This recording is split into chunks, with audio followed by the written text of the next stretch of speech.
بسم الله والصلاة والسلام على رسول الله. اللهم صل وسلم وزد وبارك على سيدنا محمد وعلى آله وصحبه وسلم.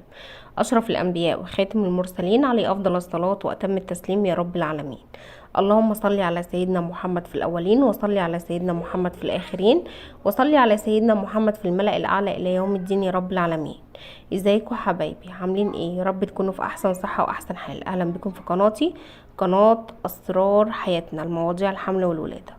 النهارده ان شاء الله باذن ربنا هقول لك علامات في المهبل هتعرفك ان تم حدوث الحمل بعد التبويض مباشره. والسؤال بقى اللي هو على طول بيتسال لي وناس كتير جدا بتساله لي، السؤال اللي هو بيقول لو انا لقيت انتفاخات في منطقه المهبل او حاجه كده عامله زي الكوره او حاجه عامله منتفخه كده زي اللوز، ده بيبقى كده انا حامل ولا مش حامل؟ وده ليه علاقه بالحمل ولا لا؟ اولا كده طبيعة المنطقة دي، يعني سبحان الله هي حاجة من عند ربنا. انه طبيعة المنطقة دي هي بتبقى بالشكل ده، سواء انت كنتي حامل او مش حامل، بيكون في الانتفاخات اللي هي بتكون عاملة زي البالونة كده او كأن اللواس كده، تمام. ولكن قبل ميعاد الدورة بتزيد الانتفاخات دي، ومع حدوث الحمل بتزيد جدا لدرجة ان المكان بتلاقيه اتقفل، تمام. يعني لو انتي الدورة هتيجي بتزيد، بس بيكون في الطبيعي العادي. لكن لو حسيتي ان المكان ده الانتفاخات دي زادت لدرجة ان المكان نفسه كأنه اتقفل كده، اعرفي على طول ان دي اول علامة بتدل على حدوث الحمل وبتدل على تلقيح البويضة، تمام. طيب دي هنعرفها ازاي؟ اولا عشان تعرفيها لازم أن يكون عندك الجرأة ان انتي تدخلي ايديكي في المنطقة دي عشان تقدري تقيسي وتعرفي اذا كنتي حامل ولا لا، تمام. في ناس بيجي لها الجرأة وهي عامة ما فيهاش اي مشكلة، يعني هي اللي هتسبب ان انت مثلا لو انت حامل تسقطي، ولا الحاجات اللي هي بيجي في ناس بيجي لها هواجس شوية ان أنا لو حطيت ايدي في مكان زي ده غلط. اولا دي حاجة طبيعية جدا في الجسم، زيها زي اي حاجة في جسمنا عادي، تمام. تاني حاجة ان هي ما فيش اي مشكلة خالص ان انت تعملي الطريقة دي عشان تعرفي انت حامل ولا مش حامل. لان اصلا الطريقة دي كانوا زمان الناس بتوع زمان من غير بقى السونار وتحليل الدم والكلام اللي كان حاصل ده، كانوا بيبدأوا ان هم يعرفوا بيها اذا كانوا هم حوامل ولا لا. كانوا بيقيسوا عن طريق الصوبع، الداية كانت بتقيس، او كانوا بيعرفهم عن طريق ان هم بيشوفوا المكان ده مقفول ولا لا. طيب يبقى اول علامة ان انا لو لقيت الانتفاخات دي زادت معايا قبل ميعاد الدورة ب4 ايام لدرجة ان المكان ده حسيت ان المكان مقفول او المكان زادت فيه الانتفاخات دي، اعرف ان انت حامل. طب ايه سببه؟ سببه ان لما بيحصل عملية التلقيح، البويضة بتنزل وتنغرس في الرحم، فالرحم بيبدأ ان هو يترفع، تمام. وزي العملية الرفع الرحم دي كأنها بتحصل شد للمكان وتغيرات هرمونية، فبالتالي بتلاقي ان المكان ده بدأ ان يحصل فيه انتفاخات، تغيرات معينة، بدأ المكان يتقفل مع شدة الرحم، رفع الرحم بيترفع، فالرفعة دي بتخلي المكان ان هو ضيق او المكان بيتقفل. حتى انت ممكن تلاحظي اثناء العلاقة او المباشرة المكان عندك ضيق شوية.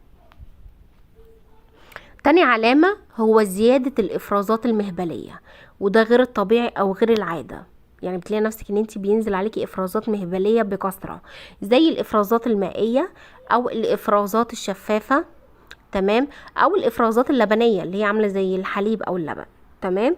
الافرازات دي اما تنزل عليكي بكثرة من بعد ايام التبويض، وتلاقي ان الافرازات دي بتنزل كتير مع حدوث الم وتقلصات اسفل البطن او في الجنب بتشبه تقلصات الدورة الشهرية، اعرفي على طول وقتها ان انتي هتطلعي حامل. طيب العلامة اللي بعد كده ان بيحصل لك زي نغز او زي شكة.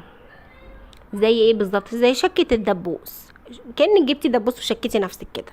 تبداي تيجي وده كمان بيحصل في حاجة يعني هتلاحظيها قوي، لو جيتي قعدتي على الارض وقمتي تلاقي نفسك جالك شكة مرة واحدة او زي نغزة كده مرة واحدة. كمان لو جيتي نايمة وجيتي قمتي مرة واحدة تلاقي جاتلك الشكة دي، او لو جيتي وطيتي وقرفصتي وقمتي تلاقي جاتلك الشكة دي. يعني بتحصل لك او بتحسي بيها مع النزول والطلوع، او ان انت تقرفصي وتطلعي، او ان انت تقعدي وتقومي، يعني عملتي حركة فتحسي بشكة ونغزة في منطقة المهبل وكأن حاجة بتنغزك او بتشكك في المكان ده، فاعرفي ان دي علامة تلقيح البويضة، لان طبعا بيحصل تغيرات في الرحم.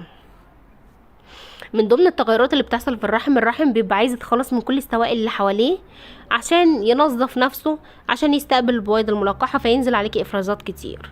مجرد ما البويضة تنزل وتنغرس في جدار الرحم فبيبدأ الرحم يترفع. تمام. والعملية اللي بتحصل في الرحم دي كلها بينتج عنها شك او الم كده، كأن تحس ان في العمليه اللي هي انقسام البويضه، وعمليه ان الحيوان المنوي بيبدا ان هو ينغرس في البويضه، والبويضه تنغرس في جدار الرحم، فيبدا يحصل لك الشك او النغز ده، فتبداي تحسي ان في شك او نغزه بتحصل لك. طيب بتبداي تحسي ان المكان نفسه لونه اتغير، وده بقى ممكن تلاحظيه بالمرايه، كأن بيبقى اللون بيغمق شوية، او المكان نفسه لونه بيتغير للأغمق، ودي بتكون علامة مؤكدة بتدل على الحمل. لو انت حامل هتبداي تلاحظي ان عندك قبول جدا جدا جدا للعلاقة الزوجية، ودي بتحصل مع نسبة نقوله من 80 ل 90%.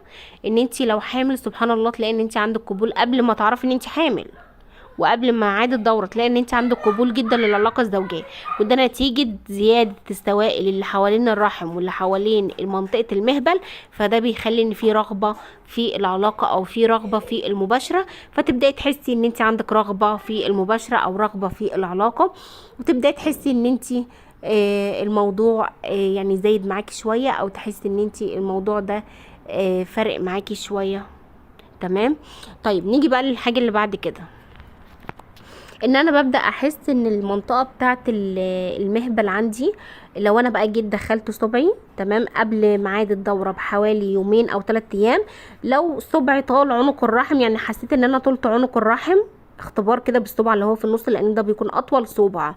لو انا صبعي طال عنق الرحم، حسيت ان الرحم نازل، يبقى انا كده الدوره هتيجي وانا مش حامل. لو انا ما طولتش عنق الرحم، يعني الرحم مرفوع، يبقى انا كده هطلع حامل، ودي برضو علامه بتاكد لي ان انا حامل. وده اختبار بسيط ممكن تعمليه قبل ميعاد الدوره بيومين او 3 ايام، بتعملي الاختبار ده وبتعرفي منه اذا كنتي حامل ولا لا. وبتبداي تلاحظي ان لو الرحم مرفوع وانتي دخلتي الصباع اللي في النص لقيتي ان هو ما طالش عنق الرحم، يعني الرحم مرفوع، اعرفي ان انتي حامل. لكن لو طال عنق الرحم، اعرفي ان انتي كده مفيش حمل، وان الرحم نازل، يعني الدوره هتيجي، يعني كده مش هتطلعي حامل. كل العلامات دي مؤكده ان شاء الله بتعرفي اذا كنتي حامل ولا مش حامل.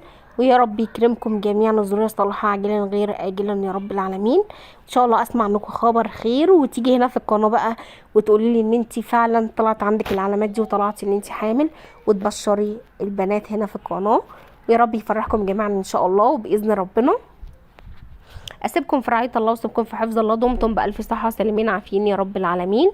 والسلام عليكم ورحمه الله وبركاته.